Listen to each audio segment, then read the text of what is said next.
Salut mon ami, peut-être que tu rêves de bosser pour une big tech américaine tout en étant en Europe, ou peut-être que tu rêverais d'être digital nomade, mais voilà, tu galères à trouver des missions et ton seul employeur est européen. Quel est le point commun entre ces deux situations? C'est tout simplement le taux de change. Et j'ai tout simplement résolu la solution avec Bulwark lors de l'IS Global 2026 à Cannes. Alors qu'est-ce que l'IS Global? C'est tout simplement le concours de dev, le hackathon organisé par la fondation Ethereum. Alors ces hackathons, il y en a 4 ou 5 par an, il y en a en présentiel. Actuellement, il y a eu Cannes, puis ça sera Lisbonne, puis New York. Le quatrième, je n'ai pas le lieu en tête, mais il y en aura un cinquième aussi online. Et voilà, si tu aimes développer ou si même tu veux découvrir le code lié au Web3, je te conseille vivement d'y participer. Et ça s'est ressenti entre guillemets tout au long du week-end. Les profils étaient variés. Je reviendrai après sur l'ambiance du Is Global, mais et il y avait tous les niveaux avec des sujets totalement variés. Mais avant, on va voir comment ça s'organise. Donc là, j'ai parlé juste des Is Global en présentiel. En fait, c'est un concours de code de 36 heures. Ça commence le vendredi soir à 21 heures et ça finit le dimanche matin à 9 heures du mat. La seule chose que tu dois savoir, c'est que ces 36 heures, c'est juste la plage de temps où tu es autorisé à coder, à créer une application, un site web, un smart contract ou autre lié à des sujets qui sont présentés par des sponsors. Donc, dans les Is Global, il y a trois types de personnes, on va dire, trois types d'entités. Il y a les hackers, ceux qui vont dev, ceux qui vont build une application. Il y a les mentors, ceux qui sont là pour t'encadrer, t'aider ou autre. C'est pas juste pour aider à débugger, c'est aussi par exemple pour aider à designer un produit, à trouver une idée, à la peaufiner. Et il y a la partie sponsor, donc eux, c'est tout simplement ceux qui vont driver entre guillemets le concours, définir les thèmes. Il y a aussi des cash prizes, on parlera des prix, mais juste pour te donner une ordre d'idée, 150 000 dollars ont été distribués lors du week-end juste par les sponsors. Après, il y a aussi la fondation qui récompense des finalistes. Il y a plusieurs concours et pour un seul projet, tu peux le présenter à plusieurs sponsors ou à plusieurs finalistes. L'idée, c'est tout simplement de essayer de faire matcher plusieurs sponsors. Après, voilà, pour présenter ton idée, d'ailleurs, j'ai pas indiqué comment tu présentais ton idée. En fait, tu vas dev pendant 36 heures, en solo ou en équipe. À 9 heures du mat, le dimanche, c'est fini. 9h30, présentation, tu pars pitcher. Donc tu es complètement explosé, tu ne sais plus du tout où tu habites, tu es lessivé. Faut pas du tout sous-estimer le caractère physique du hackathon. Tu as brûlé beaucoup de calories à réfléchir, à trouver des solutions. En plus de ça, bah voilà, t'as que 36 heures, il faut livrer un projet. Tu vas aller entre guillemets au bout de tes forces, jusqu'au bout de la nuit. Voilà, pour info, moi j'ai fini à 6h30. J'étais en solo. Et voilà, après je suis parti, tout simplement pitcher mon idée au sponsor et le sponsor c'était Arc. Déjà pour info, avant que le concours se lance et c'est très important, il y a, tout ce qui est workshop où chaque sponsor va présenter sa tech ou plutôt la solution que lui-même a développée, qu'il donne en libre accès et qui doit être tout simplement implémentée et intégrée à un projet. Et par exemple, tu vois que les sponsors sont vraiment divers et variés. Il y a par exemple Chainlink pour les oracles. Voilà, par exemple, je ne savais pas du tout faire un oracle avant le week-end. Et ben j'ai déployé un oracle, je l'ai mis à jour. Maintenant, je comprends les fonctionnements. Mais ce qui compte le plus vraiment, c'est le produit final et la démo. Tu verras que tu apprendras très vite. Il y avait aussi par exemple du Ledger, ENS, pourquoi pas, Uniswap. Mais moi, le sponsor que j'ai adoré, ou plutôt celui que j'avais choisi, c'est Arc. Et qu'est-ce que c'est Arc? C'est tout simplement la blockchain de Circle. Alors, sa particularité, c'est qu'ils veulent vraiment être la blockchain de tout ce qui est transaction temps réel dans le monde, entre guillemets le Visa, Mastercard de la blockchain. Donc pour ça, ils ont prévu que la blockchain puisse émettre un bloc toutes les secondes, environ 3000 transactions par bloc. Et comment sont payés les frais de gaz? Parce que voilà, le but c'est de faire du commerce, et ben c'est tout simplement en USDC. Donc c'est une blockchain très rapide, scalable, qui a pour frais de gaz le dollar américain. Donc là, on prend tous sa main et on dit au revoir Gnosis, bye bye, hein, on s'est fait plumer la chouette. Donc voilà, donc Arc, la blockchain de Circle, c'est vraiment le sujet qui m'a intéressé, sachant qu'ils avaient cette problématique de mettre en avant les paiements ou tout ce qui est facturation, je sais pas comment dire, mais escroc conflict, c'est-à-dire c'est-à-dire par exemple quand il y a eu un paiement et que le paiement doit être annulé, parce que voilà, le but pour eux, c'est vraiment d'être le Visa Mastercard de la blockchain. Et du coup, tout leur topic était orienté sur les stablecoins. Voilà, Comme ça, au passage, on va voir comment sont distribués, les prix. Alors les prix, il faut savoir que c'est libre, c'est par sponsor, ils organisent, comme ils le souhaitent. À la base, par exemple, le 1 prix sur lequel, j'ai postulé, qui était, tout simplement d'avoir une logique avancée à propos des stablecoins au niveau d'un smart contract, c'était, winner take alls et rien pour les seconds. Donc il y avait 3 000 $ pour le gagnant.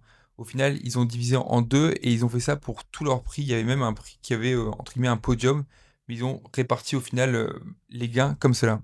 4 sujets, 2 500 pour le premier et pour le second, 1 250 $ payés en USDC, bien sûr, c'est Circle. Et ensuite, il y avait des sujets à propos, par exemple, de la liquidité, toujours avec cette problématique de stablecoin, USDC, EURC, donc l'euro, le stablecoin euro de Circle. Et il y avait aussi le YSDC, qui est tout simplement le token adossé au bon du trésor américain de Circle. Vous avez ces 3 tokens, vous avez des faucets pour alimenter des wallets tout simplement sur un testnet. Et après, vous faites ce que vous voulez. Vous pouvez déployer des oracles, déployer par exemple des protocoles de DeFi.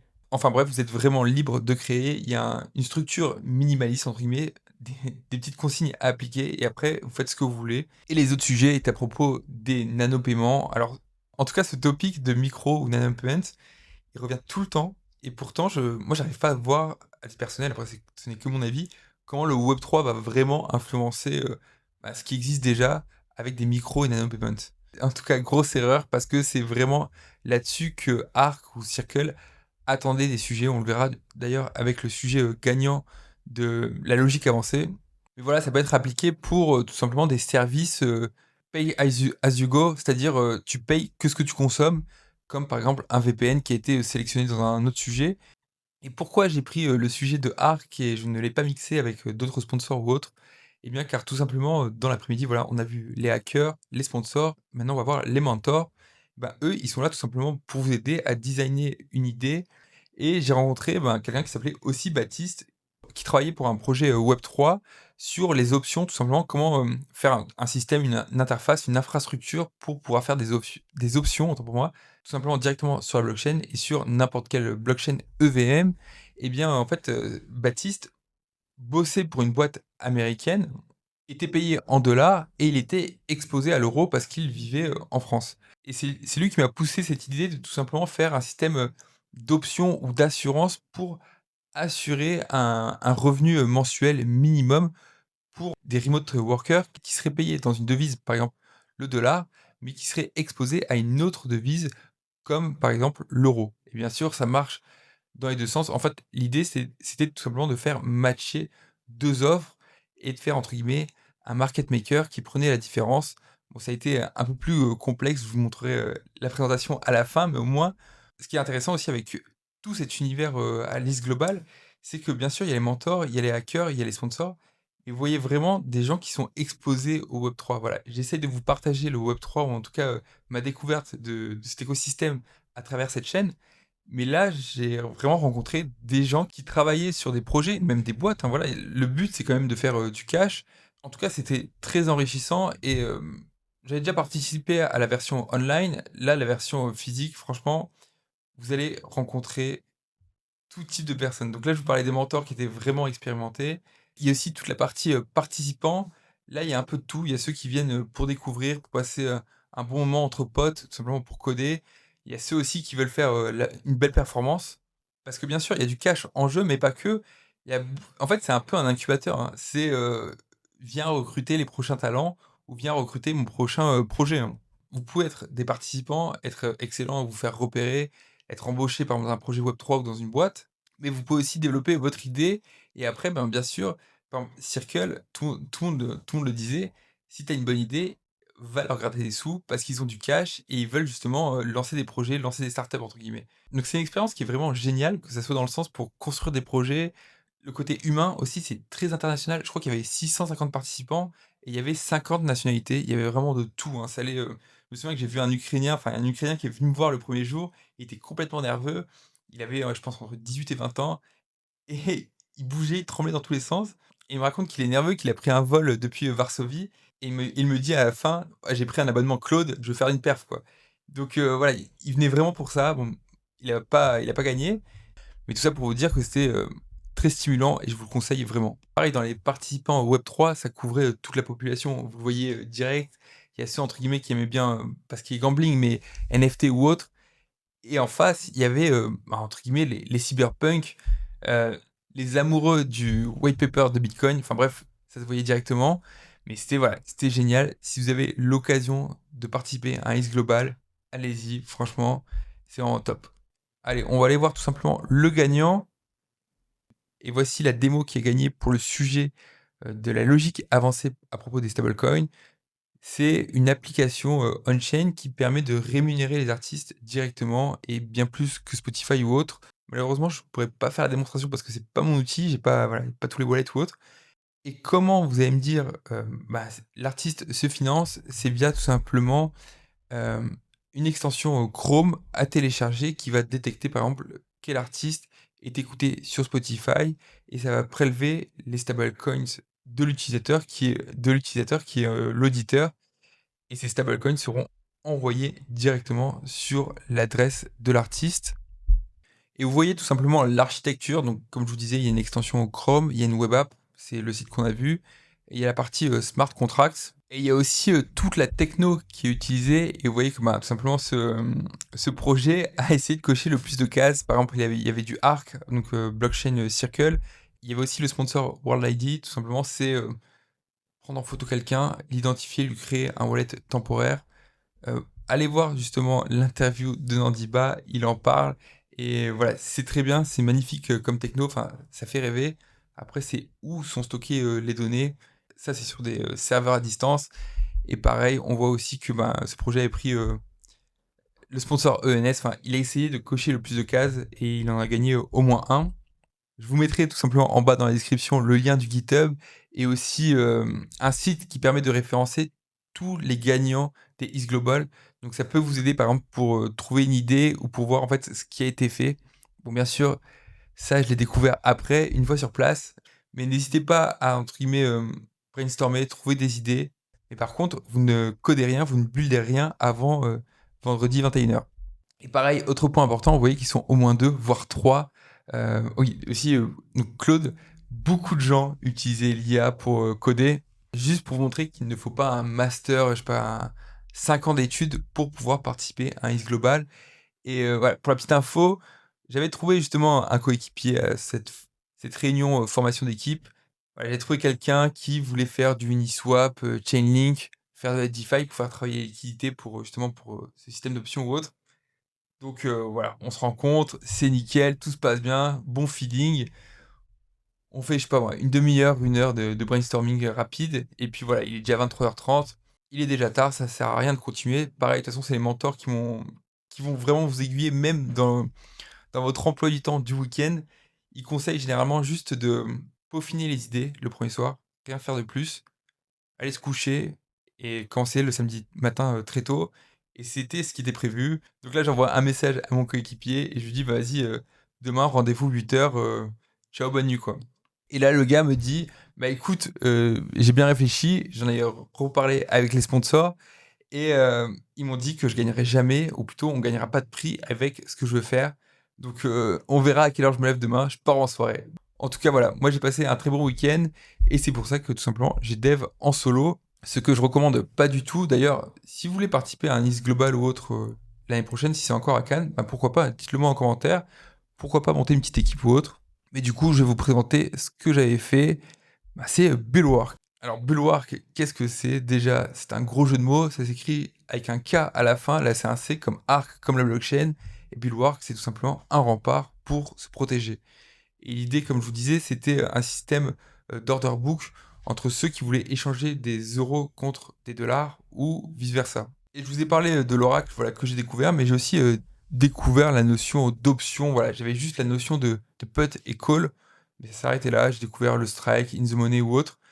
Et c'était assez complexe à mettre en place, surtout on-chain et de façon automatisée. Du coup, en fait, le projet a évolué parce que, en fait, le plus important, c'est la démonstration. Ce qu'il y a derrière, ils n'ont pas le temps de regarder. Par exemple, je vais vous parler de Arc. Normalement, ils doivent juger tout, tous les participants entre 9h30 et 12h30. Il y avait tellement de participants qu'ils ont fini à 15h30 et ils rendaient les prix à 16h. Donc ce qu'il faut, c'est déjà un bon pitch, une idée, on va dire révolutionnaire, mais surtout une démonstration parfaite. Voilà, l'interface que vous avez là, vous voyez qu'elle est assez simpliste, il y a des couleurs dans tous les sens, on se croirait au casino alors que c'est pas du tout, l'esprit. À la base, ça doit être un logiciel pro justement pour, les travailleurs à distance, mais surtout j'ai commencé à dev l'interface, très tard et pareil, j'ai pas eu le temps de la finir. En fait, pour vous faire, simple, pour vous expliquer comment ça fonctionne, parce que c'était pas juste une histoire d'order book, voilà, j'ai voulu faire évoluer, mon idée, j'ai voulu faire évoluer ça en tableau, Kanban. Alors un tableau, Kanban, c'est tout simplement pour, gérer ses tâches. Il y a tout ce qui est à faire, fait, par exemple, valider, terminé, quoi. Et là, c'était un peu le même principe. C'était l'idée qu'un travailleur devait créer sa tâche, donc il définissait un montant et une date limite. Ensuite arrivait le cas où, par exemple, l'employeur ou plutôt la personne qui a commandé la tâche venait abonder le smart contract ou plutôt l'offre en question. En fait, c'est ce que vous avez là. Quand le statut est need funding, a besoin de fonds, en fait, c'est quand juste un travailleur a créé sa tâche. Quand, par exemple, un employé ou quelqu'un qui a commandé une tâche, ce que je vous rappelle, c'est à la base, c'est quand même pour les freelances et c'est pour aussi, rassurer la personne qui va travailler, voilà, pour s'assurer que la personne qui commande une tâche ait aussi les fonds. En fait, elle vient abonder tout simplement le smart contract. Donc là, on a quelqu'un qui a défini une tâche dans le temps, il doit atteindre un objectif, et cette personne sait qu'il sera payé à la fin car les fonds ont été verrouillés. Ça pourrait s'arrêter là. On arrive à la fin parce que il y a aussi une notion qui est pas trop visible, bah, que j'ai pas eu le temps de, justement de modéliser, qui était le delivery rate, qui était tout simplement le taux de livraison. Car pareil, l'employeur ou la personne qui a commandé une tâche, elle va abonder le smart contract, mais qu'est-ce qui se passe si, par exemple, dans une semaine, la tâche n'a pas été faite? Donc il faut cette notion de delivery rate, tout simplement pour rapatrier les fonds sur, le déposant, celui qui a abondé le smart contract. Donc ça allait de 0 à 100. Ça, c'était pour la partie, conflit. Et comment le remote worker s'assurait, du taux de change? En fait, il payait une prime. Il y a une part de son salaire qui allait, dans un bonus qu'il perdait. Enfin, c'est pas un bonus, c'est plutôt un service qu'il payait comme, une assurance santé ou autre, une assurance taux de change. Donc ça pouvait être payé par lui ou par l'employeur et en fait, cette prime, elle est touchée par la personne qui vient déposer le collatéral en face et ça, bien sûr, c'est l'autre stablecoin. Donc par exemple, si c'est payé en USD, ça aurait été de l'URC et vice versa et bien sûr, c'était quelque chose de modulable. On voit que, par exemple, cette tâche-là n'est pas du tout, assurée. Celle juste en dessous est assurée à environ, 80 et une fois que les fonds sont assurés, on passait en lock. Il y avait une date de fin, c'était exécuté, on regardait l'oracle et qu'est-ce qui se passait? Soit la personne était payée en USDC et le taux était encore avantageux, parce que oui, ce que j'ai oublié de définir, c'est par exemple, elle est payée 1 000 $, mais cette personne a besoin de 950 € de dépenses mensuelles. Voilà, c'est son salaire minimum qu'elle veut, par exemple, en Europe. Si elle est payée en dollars et que le taux est avantageux, et ben, elle a juste à échanger ses dollars contre de l'euro. Elle aura quelque chose qui est supérieur à 950 €, soit, bah, en fait, c'est l'inverse, c'est en dessous et elle a voulu s'assurer, elle a payé une prime pour ça. Quelqu'un a pris, le chemin inverse, a déposé du collatéral et là, tout simplement, les montants ou plutôt les tokens sont échangés et le remote worker, du coup, aura ses 950 EURC et l'assureur ou plutôt la personne qui a déposé le collatéral, bah, lui récupère dans tous les cas la prime et les USDC. Donc voilà, dans ce cas-là, il est perdant, mais dans d'autres cas, il est gagnant et il touche juste la prime. Donc voilà, c'était un peu l'idée et le but pareil, c'était de faire un WAS, c'est-à-dire, Web3 as a Service avec par exemple, ben, toutes les assurances qu'avait fait, l'utilisateur. Là, c'est voilà, c'est un wallet utilisateur. Il y avait un système de fiches de paye ou plutôt de retrouver toutes ces tâches qui ont été payées et pareil, il y avait aussi un onglet billing parce que au final, la prime va au wallet qui a déposé le collatéral, mais le protocole, en fait, se finance, autant pour moi, sur un pourcentage des 2 montants, donc en URC et en USDC. Donc voilà, projet, assez complexe, je pense beaucoup trop complexe. C'est là où je me suis perdu, sachant que j'étais seul. Pareil, je vous ai parlé de l'histoire, du tableau Kanban. Voilà, j'avais prévu de faire quelque chose comme un smart contract quand la personne, travaille, en fait, tout simplement son temps est log comme un log tracker on-chain et qui permet, entre guillemets, de faire, un pointage, Web3. Enfin bref, c'était, le projet Bulwark. Voilà, bonne semaine à tous. Ciao.